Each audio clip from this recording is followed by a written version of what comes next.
Kolkata high court 1 August থেকে রাজ্যে আবারও 100 দিনের কাজের প্রকল্প চালু করার জন্য কেন্দ্রকে নির্দেশ দিয়েছে। প্রধান বিচারপতি টি.এস. শিবজ্ঞানম ও বিচারপতি চৈতালি চ্যাটার্জি দাসের ডিভিশন বেঞ্চ আজ এই নির্দেশ দিয়ে বলেন, দুর্নীতি রোধে প্রয়োজনে কেন্দ্র যে কোনো শর্ত বা বিধিনিষেধ আরোপ করতে পারবে, যাতে এর আগের মতো দুর্নীতির ঘটনার পুনরাবৃত্তি না হয়। এছাড়া এর আগে দুর্নীতির তদন্তে উদ্ধার হওয়া অর্থ আপাতত কেন্দ্রের কনসলিডেটেড ফান্ডে রাখতে হবে, পরে সেখান থেকে কিভাবে তা বিলি করা হবে সেই সিদ্ধান্ত হবে। প্রধান বিচারপতি আরও বলেন, তদন্তে টাকা উদ্ধার করা হলেও যাদের টাকা পাওয়ার কথা তারা তা পাচ্ছেন না, তাই অবিলম্বে প্রকল্প চালু করা দরকার। উল্লেখ্য, প্রকৃত প্রাপকদের বঞ্চিত করার অভিযোগে কেন্দ্র মহাত্মা গান্ধী গ্রামীণ কর্মনিশ্চয়তা বা 100 দিনের কাজের প্রকল্পে রাজ্যের বরাদ্দ আটকে দেয়। গত 3 বছর ধরে বন্ধ রয়েছে এই প্রকল্প। আগস্ট মাসে মামলার পরবর্তী শুনানি।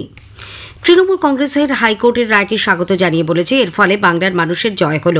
মুখ্যমন্ত্রী মমতা ব্যানার্জিও 100 দিনের কাজের প্রকল্প পুনরায় শুরু করার জন্য কলকাতা হাইকোর্টের রায়কে স্বাগত জানিয়েছেন। তবে রায়ে তারা পুরোপুরি সন্তুষ্ট নয় বলে আজ নবান্নে তিনি সাংবাদিকদের জানান। মুখ্যমন্ত্রী আরও বলেন, শুধুমাত্র কাজ শুরু করলেই হবে না, এই প্রকল্পে এ পর্যন্ত রাজ্যের যে বকেয়া আছে তাও কেন্দ্রকে মিটিয়ে দিতে হবে। এই দাবিতে তারা হাইকোর্টের কাছে রায় পুনর্বিবেচনার আর্জি জানাবেন। বিজেপি আদালতের রায়কে স্বাগত জানিয়েছে। দলের কেন্দ্রীয় নেতা অমিত মালব্য এক্স হ্যান্ডেলে জানিয়েছেন, এই রায় ঐতিহাসিক এবং মমতা ব্যানার্জি সরকারের জন্য এক বিশাল ধাক্কা ও দুর্নীতির বিরুদ্ধে লড়াইয়ে বড় জয়। তিনি বলেন, এই রায়ের অর্থ শুধুমাত্র রাজ্য সরকারের অপব্যবহারের কারণে প্রকল্পটি অনির্দিষ্টকালের জন্য স্থগিত রাখা যাবে না। কঠোর পর্যবেক্ষণের জন্য কেন্দ্রীয় সরকারের হাতে এখন নিয়ন্ত্রণ থাকবে, ফলে শাসক দল আর লুট করতে পারবে না। সংযুক্ত কিষাণ মোর্চা 100 দিনের কাজ পুনরায় চালু করার জন্য কলকাতা হাইকোর্টের রায়কে স্বাগত জানিয়েছে। এক প্রেস বিবৃতিতে আজ সংগঠনের পক্ষ থেকে বলা হয়েছে, তাদের আন্দোলন ও আইনি লড়াইয়ের মধ্যে দিয়েই এই রায়ের সাফল্য এসেছে। রাজ্য সরকার তাদের জারি করা নতুন ওবিসি বিজ্ঞপ্তির ওপর কলকাতা হাইকোর্টের অন্তর্বর্তী স্থগিতাদেশকে চ্যালেঞ্জ জানিয়ে সুপ্রিম কোর্টে যাচ্ছে। রাজ্যের দাবি, এই তালিকার ওপর স্থগিতাদেশের ফলে কলেজগুলিতে ভর্তি প্রক্রিয়া ব্যাহত হবে। একই সঙ্গে সুপ্রিম কোর্টের নির্দেশে এসএসসির নতুন নিয়োগ প্রক্রিয়া সম্পন্ন করাও সম্ভব হবে না। এদিকে ওবিসি সংরক্ষণ প্রসঙ্গে কলকাতা হাইকোর্ট যে রায় দিয়েছে তাতে ন্যায় বিচার হয়নি বলে তৃণমূল কংগ্রেস দাবি করেছে। দলের নেতা কুণাল ঘোষ ও অরূপ চক্রবর্তী আজ এক যৌথ সাংবাদিক সম্মেলনে বলেন, এই রায়ে ন্যায় বিচার প্রতিফলিত হয়নি, সরকারের তরফে আইনি লড়াই চলবে। অন্যদিকে বিরোধী দলনেতা শুভেন্দু অধিকারী সম্প্রতি একটি সভায় বাংলাদেশের অন্তর্বর্তী সরকারের প্রধানের সঙ্গে তুলনা করে রাজ্য সরকার সম্পর্কে যে মন্তব্য করেছেন তা দেশ বিরোধী বলেও শাসক দলের পক্ষে অভিযোগ করা হয়েছে। কলকাতা হাইকোর্টের অনুমতি নিয়ে আজ দুপুরে বিরোধী দলনেতা শুভেন্দু অধিকারী দক্ষিণ 24 পরগনার মহেশতলা পুরসভার রবীন্দ্রনগর থানা এলাকায় যান। ওই এলাকায় গোষ্ঠী সংঘর্ষে ক্ষতিগ্রস্তদের সঙ্গে কথা বলেন তিনি। তার মহেশতলা যাওয়া নিয়ে পুলিশ আদালতের নির্দেশ অমান্য করেছে বলে বিরোধী দলনেতা অভিযোগ করেন। আমার সঙ্গে 4 জন আহত মিট করেছেন, তারা বিচার চান, তারা সংখ্যায় কম, তারা চান নিরাপত্তা দিতে মমতা ব্যানার্জি ব্যর্থ। আমি এখানকার পীড়িত মানুষদের ব্যাপক রেসপন্স পেয়েছি। তাদের বাড়ি থেকে বেরোতে দেওয়া হয়নি, তাদেরকে ধমক দেওয়া হয়েছে, 3 দিন ধরে 163 ফোঁকা হয়েছে মাইকে, তারপরেও তারা বেরিয়ে কথা বলেছেন। মালদহ মুর্শিদাবাদের মতো মহেশতলাতেও হিন্দু শূন্য করার চক্রান্ত চলছে বলে শ্রী অধিকারী দাবি করেন। আগামী 21শে জুন বিশ্বজুড়ে উদযাপিত হবে 11শ আন্তর্জাতিক যোগ দিবস। আকাশবাণীর সংবাদ আপনাদের সামনে উপস্থাপন করছে একটি বিশেষ প্রতিবেদন, যেখানে তুলে ধরা হয়েছে কিভাবে প্রাচীন ভারতীয় ঐতিহ্য থেকে যোগ আজ বিশ্বব্যাপী আন্দোলনে রূপান্তরিত হয়েছে। আমাদের প্রতিনিধি অভিজিৎ চক্রবর্তীর একটি প্রতিবেদন। ভারতের প্রাচীন সভ্যতার সঙ্গে যোগের ইতিহাসের এক গভীর সম্পর্ক রয়েছে। প্রাচীনকালে সিন্ধু সরস্বতী উপত্যকার সাংস্কৃতিক আধ্যাত্মিক ক্রিয়াকর্মের অনুশীলনের অঙ্গ হিসেবে যা শুরু হয়েছিল, সেটাই ধীরে ধীরে সুশৃঙ্খলভাবে আত্মোপলব্ধির একটি পথে পরিণত হয়।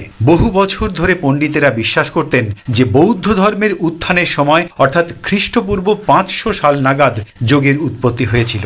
তবে সিন্ধু সরস্বতী সভ্যতা থেকে প্রাপ্ত প্রত্নতাত্ত্বিক প্রমাণগুলির ইঙ্গিত দেয় যে সেটি তার চেয়েও অনেক বেশি প্রাচীন।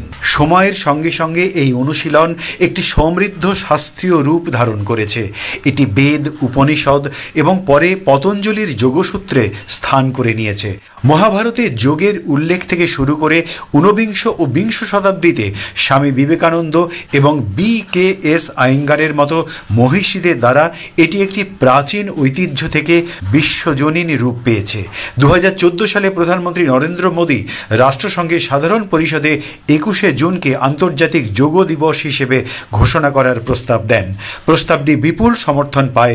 তখন থেকেই 21শে জুন বিশ্বব্যাপী আন্তর্জাতিক যোগ দিবস হিসেবে উদযাপিত হয়ে আসছে। ক্রীড়া ভারতী কলকাতা মহানগর সংগঠনের সম্পাদক বিশিষ্ট যোগ প্রশিক্ষক আশিস কুমার পাল আকাশবাণীকে বলেন, ভারত আজও স্বমহিমায় দাঁড়িয়ে আছে তার উজ্জ্বল সংস্কৃতির জন্য। আর যুগ যুগ ধরে বহমান সেই সংস্কৃতির একটি বিশিষ্ট ধারা হলো যোগ। যোগ দিবসের উদ্দেশ্য যদি আমরা অনুভব করি তাহলে বলতে হবে যে সকলের উপকারের জন্য যোগ, মানুষের প্রকৃতির সাথে যুক্ত করাকেই যোগ। মানুষ যোগের মাধ্যমে ধ্যানের উপায় দেখানোই হলো যোগ। বিভিন্ন শ্রেণীর মানুষ উৎসাহ সহকারে যোগ করুক, এই হলো উদ্দেশ্য।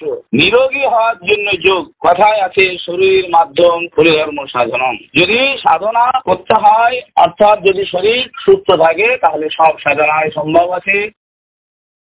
আন্তর্জাতিক যোগ দিবস নিয়ে বিশেষ আলোচনা শুনবেন আগামীকাল রাত 8টায় গীতাঞ্জলি প্রচার তরঙ্গ DTH পরিষেবায়। স্বামী বিবেকানন্দ যোগ অনুসন্ধান সংস্থানের অধিকর্তা ডক্টর অভিজিৎ ঘোষের সঙ্গে কথা বলেছেন সুস্মিতা মণ্ডল। কেন্দ্রীয় সরকারের 11 বছর পূর্তি উপলক্ষে আকাশবাণী কলকাতার গীতাঞ্জলি এবং DTH পরিষেবায় আজ রাত 9:30টায় শুনবেন বিশেষ আলোচনা। অংশ নিয়েছেন বিশিষ্ট ক্রীড়া সাংবাদিক রূপক সাহা এবং আইনজীবী দেবজিৎ সরকার। সঞ্চালনায় সন্দীপন দাশগুপ্ত। মোদী সরকারের 11 বছর পূর্তি উপলক্ষে আজ হাওড়া ময়দানে বিজেপির পক্ষ থেকে দলীয় কার্যক্রমের সূচনা হয়।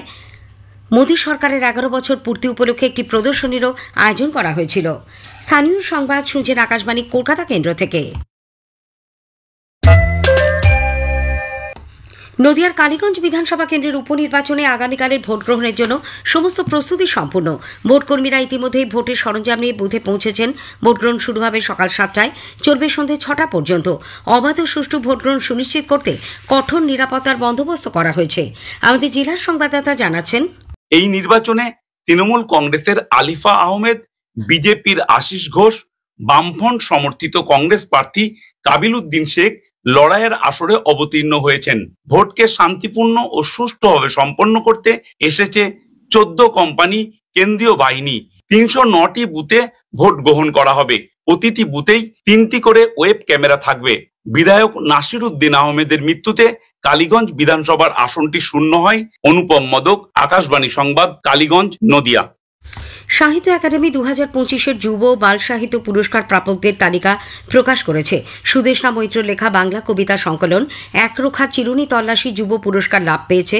অন্যদিকে ত্রিদীপ কুমার চট্টোপাধ্যায়ের লেখা গল্পের বই এখনো গায়ে কাঁটা দেয় বাল সাহিত্য পুরস্কার পেয়েছে। ত্রিদীপ বাবু বলেন, দেরিতে হলেও দেশের সর্বোচ্চ সম্মানে তিনি আনন্দিত। আমার মনে হয় যে আমি যেটুকু যাক লিখেছি ওটি যৎসামান্য, এইটুকু যে সম্মান, এইটুকু যে পুরস্কার পাচ্ছি একটা সরকারি জায়গা থেকে, কেন্দ্রীয় সরকারের পোষিত এই সাহিত্য একাডেমি সবচেয়ে বড় সারস্বত সংগঠন ভারতবর্ষের, তাদের কাছ থেকে এই পুরস্কার আমার কাছে একটা অন্য মাত্রা নিয়ে এলো। ফলে আমি অত্যন্ত আনন্দিত।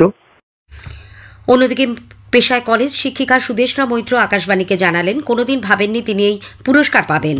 আমার খুব ভালো লাগছে। প্রথমে একদম বিশ্বাস করতে পারিনি। ভীষণ রকম ভাবে নিজের জীবন সম্পৃক্ত কবিতা আর কি। আমি জীবনটাকে যেভাবে দেখি, আমার চারপাশকে যেভাবে দেখি, ঠিক সেরকম ভাবে আত্মকথন বলা যেতে পারে। ভীষণ ভাবে মা জড়িয়ে আছে কবিতাগুলির মধ্যে। একটা ব্যক্তিগত স্বর হয়তো খুঁজে পাওয়া যেতে পারে। দক্ষিণ পশ্চিম বাংলাদেশ ও সংলগ্ন গাঙ্গেয় পশ্চিমবঙ্গের উপর অবস্থিত নিম্নচাপটি আজ সুস্পষ্ট নিম্নচাপের রূপ নিয়েছে।